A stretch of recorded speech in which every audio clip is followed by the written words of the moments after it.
स्वास्थ्य सेवारे नुआ अध्याय आज 15 जिले में लोकार्पण हेब आम हॉस्पिटल। राज्यवासी को मिलिब उत्तम स्वास्थ्य सेवा। हॉस्पिटल को आसुवा रोगी परिजन को आउ हैरान होगा पड़ो ना।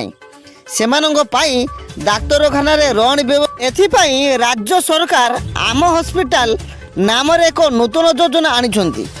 आम हॉस्पिटल योजना को नहीं स्वास्थ्य निर्देशक सूचना दे कही आम हॉस्पिटल योजना राज्य सरकार को निजस्व योजना। प्रथम पर्याय 149 हॉस्पिटल योजना रे शामिल होइथिला। आज 15 जिले में 858 आम हॉस्पिटल लोक एही योजना रे सबु हॉस्पिटल रे उत्तम मानर रोगी सेवा मिलिबो। आम हॉस्पिटल योजना रे राज्य रे थिबा समस्त सरकारी हॉस्पिटल 5T अधीन रे रूपांतरण हेबो। राज्यर समस्त 858 सरकारी डाक्तरखाना आसंता 5 वर्ष मध्य कार्यक्रम रूपांतरित हेबो। 2023-24 2027-28 पाई यही योजना निमंते 3,38,873 टंका व्ययबराद करा जाइछि। ज्ञानपापी पीठ मामला रे इलाहाबाद हाईकोर्ट बड़ राय।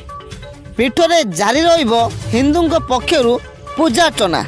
जस्टिस रोहित रंजन अग्रवाल खंडपीठ रे सुनानी परे राय शुणाइछन्ति कोर्ट। अनुजम इंतजामी मस्जिद कमिटी आवेदन को खारज करछन्ति उच्च न्यायालय। पूर्वरु हिंदुंक पक्षरु पूजार्चना पाई वाराणसी जिला जज को कोर्ट रे अपील करथिले। बड़ उपहार देले राज्य सरकार। युक्त 3 और पीजी छात्र छात्री को मिलिब नुआ स्कॉलरशिप। छात्र छात्री को बड़ उपहार देजंती राज्य सरकार। युक्त 3 और पीजी छात्रों को मिलिब नुआ स्कॉलरशिप।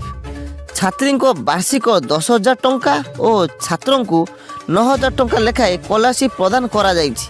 आज राज्यर 3 जिला को जाई छात्र छात्री को नुआ और स्कॉलरशिप सर्टिफिकेट प्रदान करछन्ती 5T अध्यक्ष कार्तिकेन पांड्यान। प्रथम पर्याय संबलपुर पर देवगढ़ और अनुगुल जिलार पिला भेटी नुआ स्कॉलरशिप सर्टिफिकेट प्रदान करछन्ती 5T अध्यक्ष।